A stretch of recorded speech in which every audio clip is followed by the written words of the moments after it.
In today's video, we're going to be talking about how you can embrace mistakes in your crafting and painting. I have been painting and making door hangers for over 10 years, so I have had my share of mistakes over the years. I have misspelled people's names when painting their names on the door hanger. I have accidentally put in too many letters when spelling the word gobble on a turkey before. I put in 3 B's. I think it was at a paint party and I was talking while lettering, and it wasn't until about 20 minutes later when we're making a group photo that she's holding up her turkey and smiling, and I'm looking at it thinking something feels off. And so these mistakes happen, and all you can do is embrace it and figure out a way to move forward and fix the problem. In the case of the turkey with 3 B's, I just had her come back over to my painting table, and we did a little touch up by painting over that area in light, thin strokes. So if you have something like this happen, hopefully yours isn't on top of a really complicated pattern like mine was. Mine was on top of a chevron pattern, which is kind of hard to replicate. But what we did was we took a color that I knew covered well and kind of just painted over it in really, really thin strokes. We dried it. We did 2 or 3 coats to make sure that it was covered really well. And then once it was kind of whited out, if you will, we went back with the colors that were used for the chevron, painted those, dried it. There's a lot of drying in between those steps, and then we finished lettering it with the correct spelling for the word gobble. So you're going to have mistakes like this pop up all the time. It's how you attack those mistakes that make you a better painter. If you're going to just throw it in the trash and walk away, you're not really going to learn anything, are you? I want to share with you a project that I was doing on Facebook Live last winter. We were painting a holiday quilt block design, and if you've never painted a quilt block, it has lots of straight lines and lots of painter's tape. So I was already a little frustrated with this project simply because it was very tedious. It doesn't leave a lot of room for whimsical details and going with the flow. You really have to stay in those geometric lines. And so I had chosen all of my colors in advance and was sitting down painting them. And I was about 3/4 of the way through the project when I realized that the green I had chosen was so dark compared to some of the other colors in the project that it just really was showing up almost black. It was looking like a black green instead of just a deep, rich Christmas green.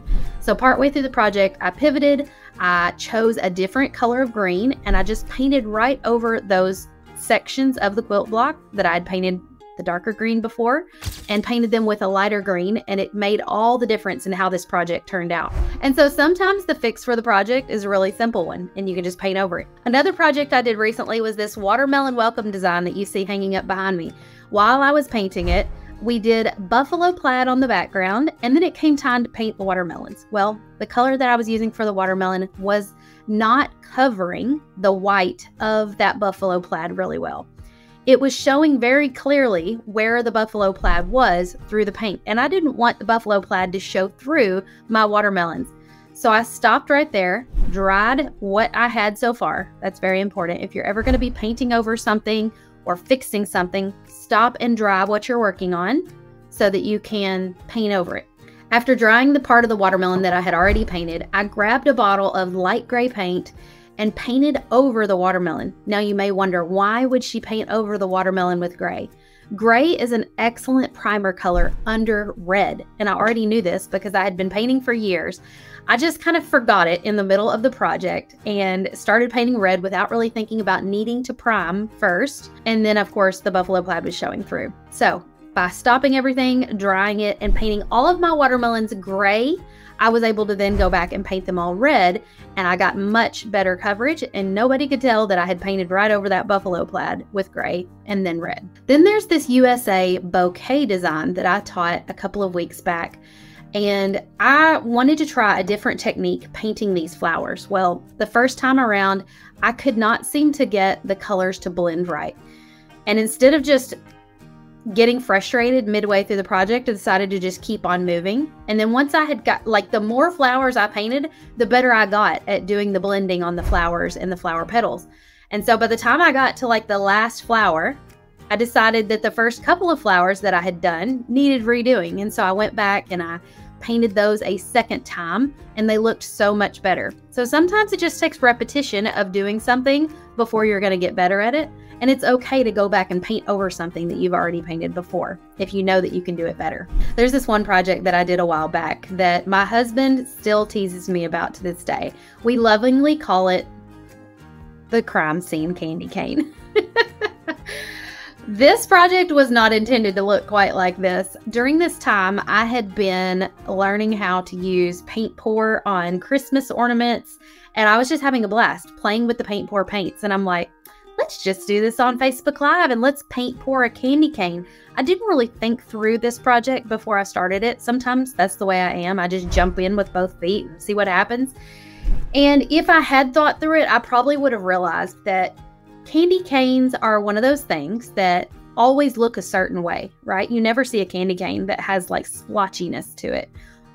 This one looks like it's been licked all over or blood splattered or something, but that was not how candy canes usually look. If I had thought through the project in advance, I would have realized that and realized that paint pouring on a candy cane probably wasn't the best idea. But midway through the project, I was drizzling the paint across it, just having fun and enjoying the creativeness of it. And I asked somebody like, you know, should I leave it like this? And somebody suggested in the comments, take a straw and blow the paint and like make it swirl together. That just made it worse. And so I can laugh about this now, even though that Facebook Live, I was so frustrated. I even tried to add glitter to it at the end to kind of like make it look better. And I don't know what I'm ever going to do with this besides keep it as a keepsake, as something to laugh at, but it's a crime scene candy cane. And so sometimes you have to let go of those projects that just didn't turn out the way you envisioned. Learn something from it. Like I said, I learned that paint pouring on a candy cane is probably not something I want to do again in the future.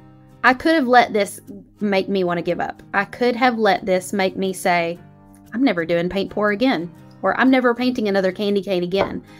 But I didn't. Instead, I just put it to the side, and the next week I focused on a whole new project. Now, I haven't done paint pour a lot since then, but if I do, I just won't do it on a candy cane. I'll do it on something that's a little bit more open to interpretation, we shall say. What I really hope you get out of all of this is that you don't have to be perfect. I want you to lean into your creative side and really just embrace the fun that you're having and embrace your creativity and just try new things. There are a lot of times in a project when I will get an idea midway through the project that changes the entire course of the project. Like for instance, I might get the idea that I want to use spackle as a texture medium and give something texture, or I might want to use a palette knife and start blending colors together and adding fun new textures in that way. No matter what it is that inspires you and helps you come up with new ideas, I want you to just let go of that perfectionism, let go of all the tiny little flaws and mistakes because you're probably the only one noticing those, and just keep painting. You can always paint over it later if you don't like the way it turned out, but what I want to also recommend that you do is sleep on it. Go to bed, come and look at it the next day with fresh eyes, and I guarantee you will be much more proud of how it turned out, or you'll at least be able to laugh about it. Okay, that's all I got for you today. Hit that like and subscribe button down below to be more inspired about door hanger painting, and I'll see you next time. Bye.